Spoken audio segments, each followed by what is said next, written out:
everyone. I'm the Greta. And I'm the Hare. And welcome to our crazy life.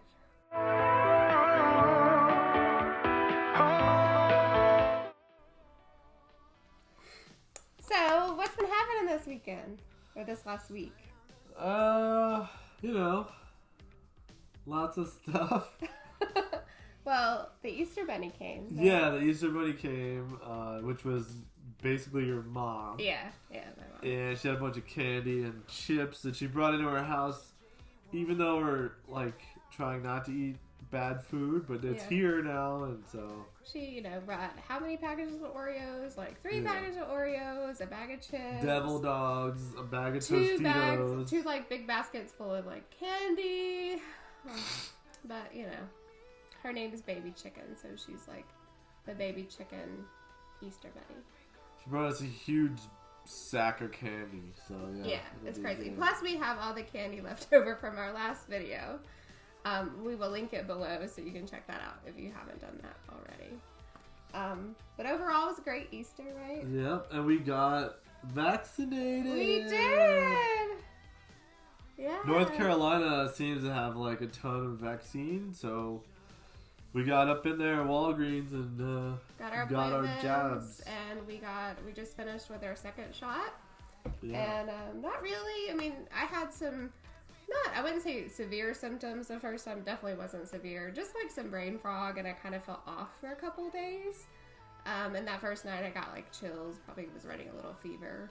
But with this one, I really didn't have much at all. Yeah, and it was the Pfizer. Right? Yeah, we got the Pfizer. So I had a little stomach upset, but that was really it. Definitely way better than COVID. So I encourage everyone to get it. Definitely worth it. So for me, my shot was on Sunday. The first shot was nothing, and this shot, when I got it, didn't bother me at all. But then Monday morning, I was wiped out. I was exhausted, tired, and then I still worked all day, but I was just tired. And then now I feel great. I feel old. I still have allergies that are just kicking me in the face, but the vaccine's over, or at least the vaccine hangover. You took a nap, and then that was on Monday, and you and he never naps, guys, so that was definitely different for him. I guess for Easter, we forgot to tell them what we ate. We had brisket. Yeah. This Texas girl had her brisket for Easter. Yep, we had brisket and some sides from a grocery store. Yeah, a local organic grocery store. I've decided last year at Christmas, I am no longer cooking for any holiday, because these grocery stores, guys, they do amazing stuff. And there's no point in being I'm cooking and cooking and cooking, and then you're oh, my whole Christmas is gone. I didn't get to enjoy it. So, well, we've decided to cook the meat. Yeah, we're gonna cook the meat. So the feature meat. Yeah. Yeah. But all the other stuff, it's just go buy it. Just go get it. And there's never more than 3 of us, really, unless we have some extra friends. But it's not, not that expensive to get them to what's the point of making all that other stuff, and then you're and then you're stuck with all kinds of leftovers that you have to eat for days, and it's I'd rather just have one meal of unhealthiness, and then that can go away. Right.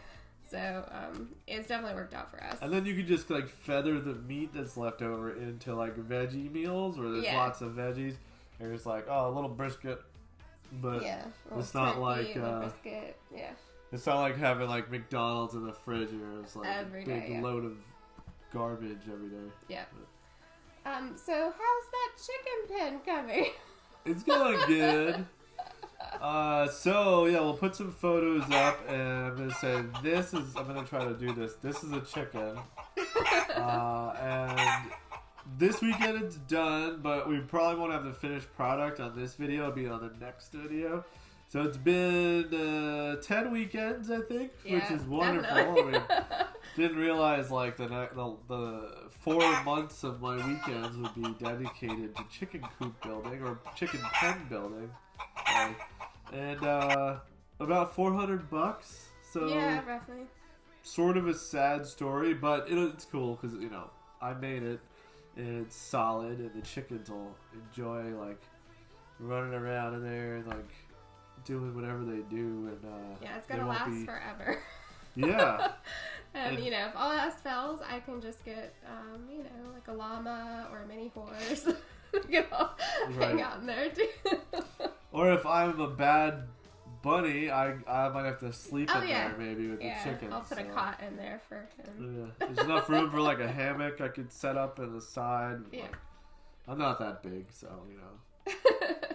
Definitely could do that. Yeah. You better be good. Me and the Golden Girls. We never said the names of our chickens. Yeah, so go ahead. Yeah, so I like to call them the Golden Girls because they're like a bunch of girls that live together, but anyway, it's probably stupid. But their actual names... Yeah, they're actually the Beetle chicks. So, their names are Sergeant Pepper, Penny, Lucy, Blackbird, and Walrus.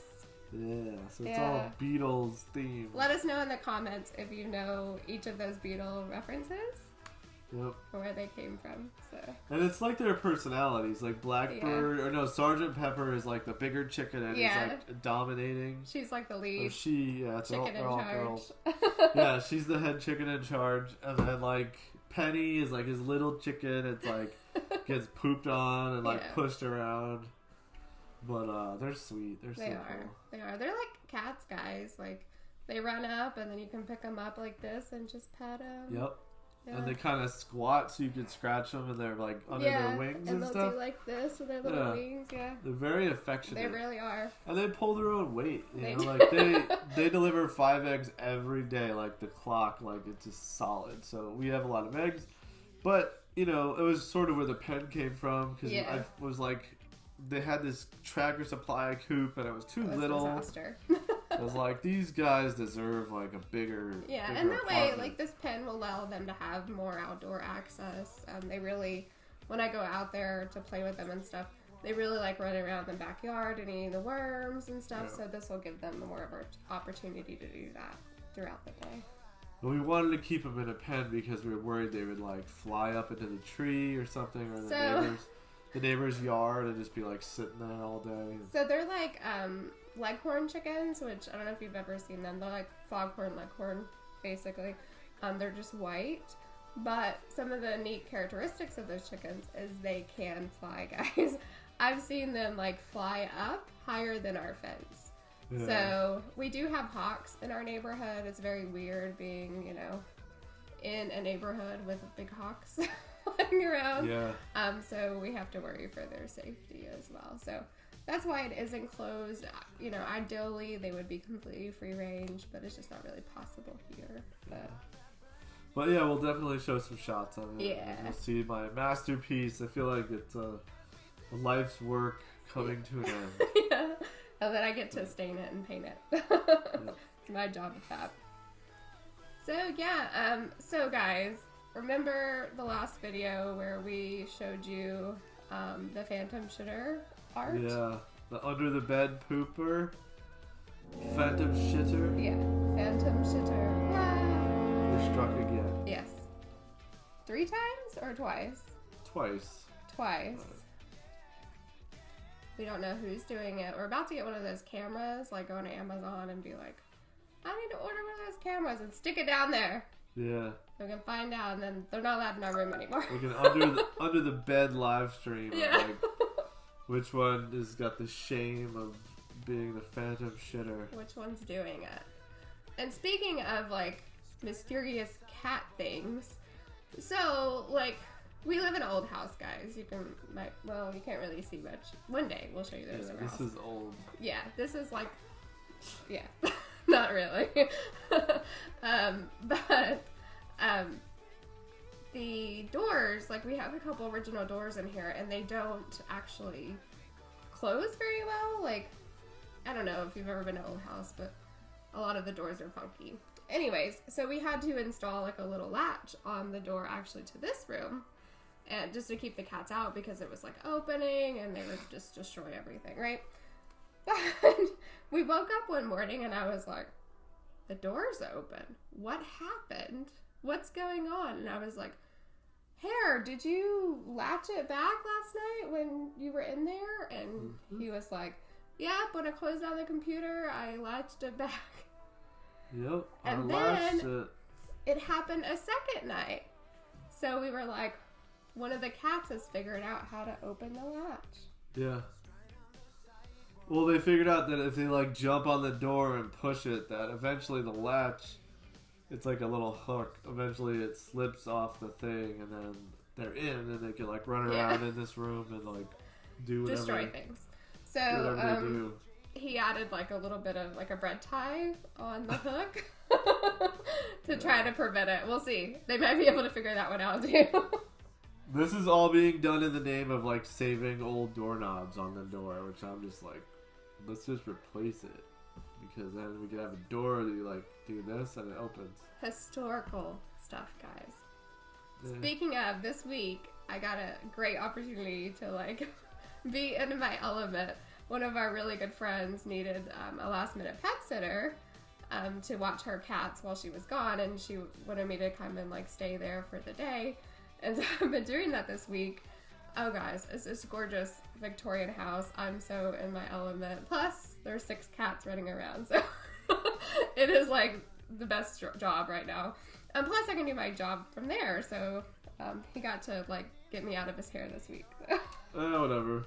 It's weird in the house because like the whole week normally we're together in the office and working and doing like our work from home stuff, but now it's just me and all the cats and the dogs, and they just. It's weird, like, they normally run around, but most of the day they just sleep. Yeah, they're just in little piles. It's like I handed out, like Quaaludes or Perkins, they're all sleeping. Like, alright. I don't know. They all have their beds lined up, and each one of them has a different animal in it. But, yeah, I'll start a picture of some of my cute little pet sitter cats, I guess you could call them, this week. Yeah. They're very cute. So that was fun. Hi, kids! Do you know what time it is? It's the pet of the week! Yay! It's the pet of the week! A vision of perfection! An object of affection! To quench your royal fire, completely free from infection, to be used at your discretion. It's the pet of the week. So this pet of the week, her name is Greta. Greta. Yeah. AKA Groot, AKA Mrs. Hughes from Downton Abbey. Yep. Aw, they're kind of the same. It started out with Greta, and then it became Groot because her colors are really interesting. Yeah, and then the Guardians of the Galaxy. The Guardians of the Galaxy came out, and we were like, oh, baby Groot. Because, she was actually like really tiny. Yeah, she started out tiny. We have a picture. We'll put it on. Yeah. So her story is my mom got a frantic call from one of her coworkers, and her coworkers were like, "Oh, you guys rescue animals. You got to come help." There's this tiny little kitten on the side of the highway, the bridge. It's near where we are. It's like this huge bridge that people commute into the city. So, and I was like. I told her what to do. I was like, tell her to go get like some, on her lunch break, go get some tuna or something to try to feed her. And then after I get off work, we'll go and check on her. So we go out there and it's dark. Yeah, well, so it was after work, right? So we left and it was like normal. And then by the time we get to this spot, it's dark and it starts to rain. Yeah. And basically the information was, somewhere on the side of the highway between like this thing or this little ditch and this other stuff. Yeah. So we were looking and you're trying to find a kitten that's this big in like brush that's like 3 foot tall. Yeah. And then there's a swamp and like we have a picture of where it was. And maybe we'll take another picture. Yeah, and thankfully there was like a deer right there. So that's one of the ways we were able to find her. because I think the deer was watching out for her. And you actually were the one that spotted her. I think the deer was gonna eat her brains. Or wanted the tuna. What kind of deer lives in a swamp or wants to eat tuna fish? Yeah. Or hang out with a cat? I don't know. But yeah. Yeah, so we spotted. I don't know if I spotted her. I think one of y'all spotted her. Okay. And then we parked and we walked like a couple hundred feet up the highway while there's cars going by. And I think we spotted like where there was an old can. Yeah. And then we started looking in the weeds, and we saw this little like rat running like. You couldn't see the kitty because it's a kitten this big, and the weeds are this tall, and it's raining and shit. And you dark. Can tell by her coloration, she camouflages really easily. And she was scared. And we got over there, and the tuna fish can was covered with ants. And she was trying to eat that, but there were ants everywhere. So then she had ant bites on her chin. Yeah. Some road rash. It was like they threw her out of the car on the highway. So unfortunately, not too far from her was a deceased adult cat. So in the rescue world, we see this a lot where people, for whatever reason, think the best option is to throw their cats out on the highway. So she's getting squirmy. That's the unfortunate story. But she turned out to be really, really healthy. Her paws were raw for a couple of days. And I treated those. And then she still has this one little tiny little dot scar from where the road rash was. So she's really healthy. Yeah. Oh, yeah. She's mama group, guys. She's like a Caddyshack gopher. So a great bonus about her is when I do rehab the feral kittens, she mothers them. She takes care of all them. And the ones we still have that we end up keeping, she still gives them baths, and they still look at her like their mom. So... Yeah, she's if it was like Caesar, the dog whisperer, this is like the chubby bulldog that like old man, and she brings him in, and she's like, "It's gonna be okay, little guy." Yeah, this is a safe place. There's lots of food. They helped me. And another great thing with her doing that is she also makes sure that everything is correct in the house. So she has to check out the grocery bags when they come in, anything that we bring in from outside, she has to inspect it. So that's why we call her Mrs. Hughes from Downton Abbey. Like, she has the little keys, and she makes sure the house is run correctly and everybody's in their places. She's just so sweet, though. Yeah, we love her. She's so thankful, and, she was tiny. But anyway, now she's just big boned, and she's a bunch of cat to love. We love her so much. Yeah. But she's just the sweetest little cat. Yeah, she's really, really sweet. She's really chilled out. Yeah.